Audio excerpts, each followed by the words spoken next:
My name is Danielle Brooks, I'm 28. And at my mother's birthday dinner my dad suddenly asked me what I did with the $150,000 he wired to me. Money I had never seen. If you've ever faced something like this, comment where you're reading from. It was Saturday, 1945 at La Primavera, an Italian place downtown with two bright chandeliers and the constant clatter of dishes in the background. The smell of garlic and basil hung thick in the air. I was midway through my lasagna when Dad leaned across the table, his voice steady but sharp enough to slice through the chatter. "Danielle," he said. "The $150,000 I transferred to you in March, what did you do with it?" My fork froze midair. $150,000? My voice came out louder than I meant. "What are you talking about?" Across the table, my sister's face drained of color. She reached for her wine glass with a trembling hand. Dad's eyes narrowed. "Don't play games. I have the bank receipt. March 8th. $150,000. Straight to your account." The clinking of cutlery around us seemed to hush. My stomach turned cold, though the restaurant was warm with ovens blasting in the open kitchen. "I never got that money," I said slowly. My pulse hammered in my ears. My sister coughed, nearly spilling her drink. I didn't know yet that within 30 minutes, the truth about who took the transfer would explode in front of everyone. The table went still.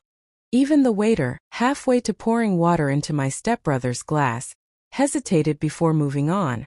Dad's gaze didn't shift from me. It came straight from my Fidelity account. "I told the banker to wire it to you. I even wrote your name on the transfer slip."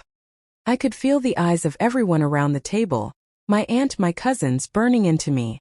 My hands prickled as I set down my fork. "Dad, I swear I never saw a cent." Next to him, my sister cleared her throat, forcing a smile too wide. "Maybe it was delayed? Banks mess up sometimes."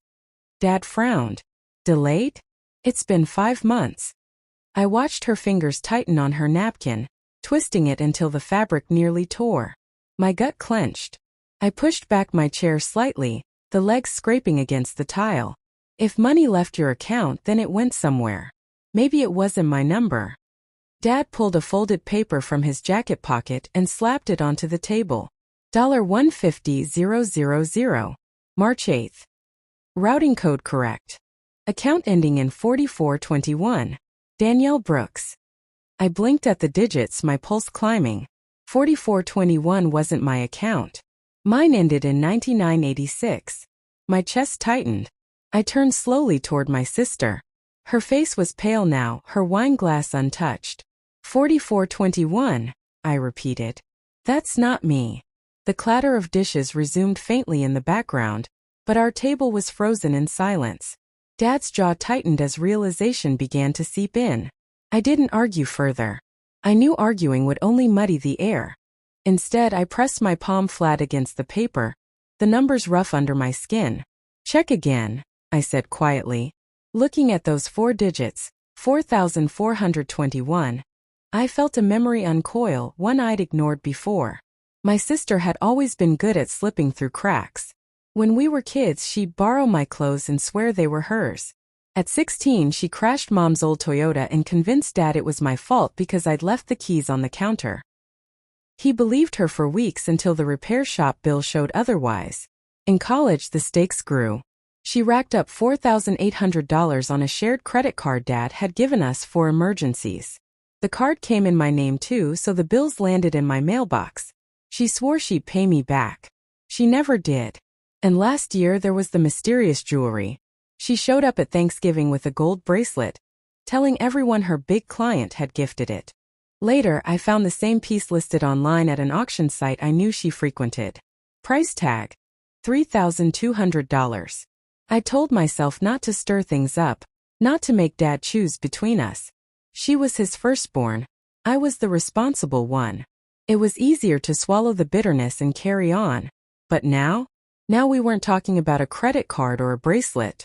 We were talking about $150,000. Dad's money meant for me. His face at that restaurant table wasn't just angry, it was betrayed. I realized what was truly at stake. Not just the missing money, but trust. Dad's trust in me, in her, in the family as a whole. And if I let this slide, if I didn't stand firm, I'd be the one branded as careless, dishonest. I pressed the edge of the transfer slip between my fingers, the paper stiff, unyielding. For years I had tolerated her bending the truth. But $150,000 wasn't a bend. It was a break. And I wasn't going to let her bury me under it. The night after the dinner I couldn't sleep. The smell of garlic from La Primavera still lingered faintly on my coat, but it was drowned out by the pounding in my head. $150,000.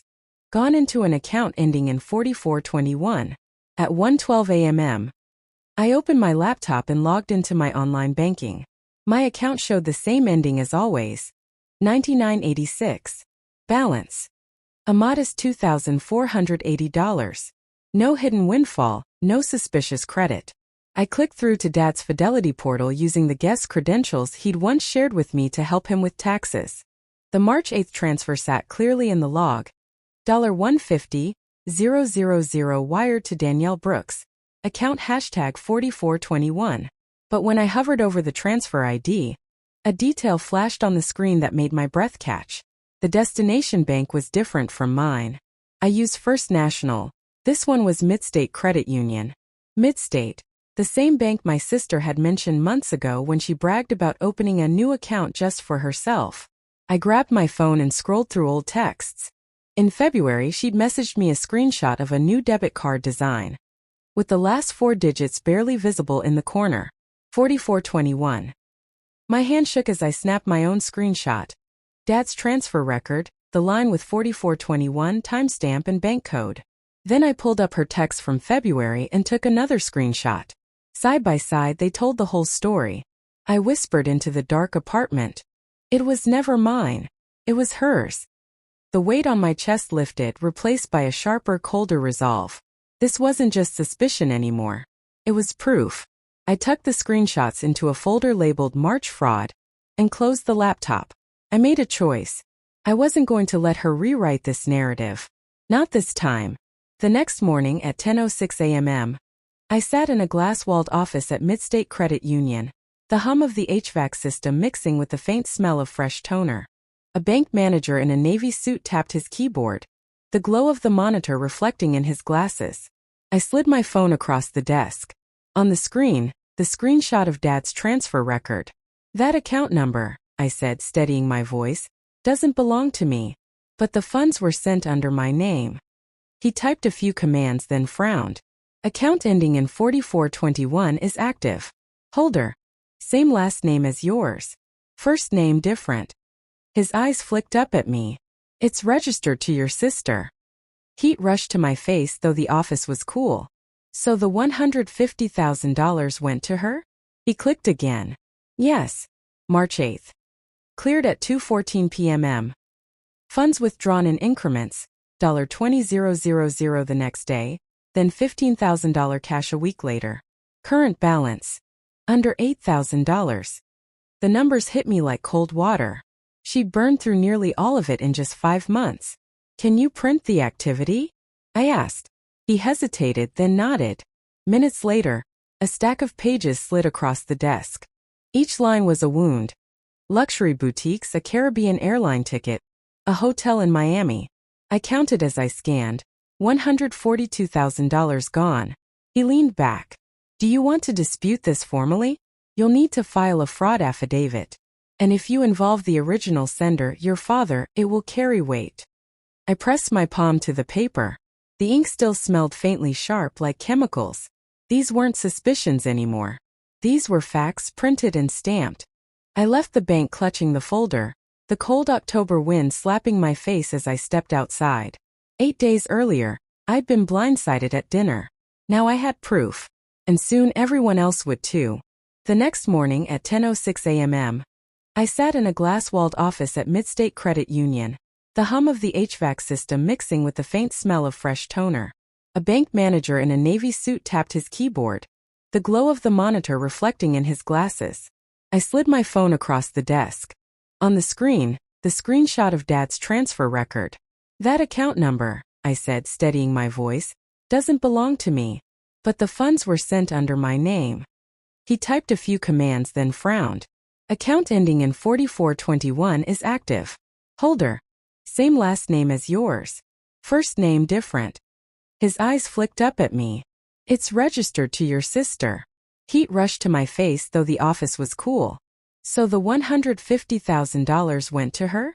He clicked again. Yes. March 8th. Cleared at 2:14 p.m.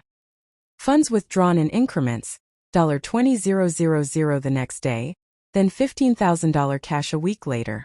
Current balance. Under $8,000. The numbers hit me like cold water. She'd burned through nearly all of it in just 5 months. Can you print the activity? I asked. He hesitated, then nodded. Minutes later, a stack of pages slid across the desk. Each line was a wound. Luxury boutiques, a Caribbean airline ticket, a hotel in Miami. I counted as I scanned. $142,000 gone. He leaned back. Do you want to dispute this formally? You'll need to file a fraud affidavit. And if you involve the original sender, your father, it will carry weight. I pressed my palm to the paper. The ink still smelled faintly sharp like chemicals. These weren't suspicions anymore. These were facts printed and stamped. I left the bank clutching the folder, the cold October wind slapping my face as I stepped outside. 8 days earlier, I'd been blindsided at dinner. Now I had proof. And soon everyone else would too. The fallout came fast. By Monday morning, Dad had already contacted his lawyer. The living room that smelled of casserole just 3 nights earlier now smelled of coffee and printer toner as I sat beside him in the attorney's office. The lawyer flipped through the bank statements I'd gathered, shaking his head. She spent nearly all of it, he said. But we can still file for restitution and fraud. She won't walk away untouched. At home, silence replaced the constant buzz of my sister's phone calls. Relatives who once defended her stopped answering. My aunt, usually her staunchest ally, pulled me aside at Sunday brunch. She used to borrow little things, she admitted, eyes downcast. But $150,000? She crossed a line. Dad canceled her access to every shared account. The car she drove, leased in his name, was returned within 2 weeks. When she called the house phone demanding another chance, he didn't answer. He let the machine pick up, the robotic beep echoing through the kitchen like a final note. Meanwhile, I finally felt air in my lungs again. My reputation, the one she'd put at risk that night in La Primavera, was restored. Dad looked me straight in the eye one evening as we sat at the dining table. I know it was never you, he said simply. Still, the victory was complicated. The money was gone, $142,000 burned through on flights, boutiques, hotels. Only $8,000 sat frozen in her account, pending the lawyer's action. But consequences weren't just about numbers. They were about truth-sticking finally. My sister, once the golden one, now carried the weight of exposed lies. And me? I carried the folder with the receipts, no longer as a shield, but as proof I'd never let myself be erased again. 2 weeks later, just when I thought the dust was settling, a letter arrived. The envelope was cheap and thin.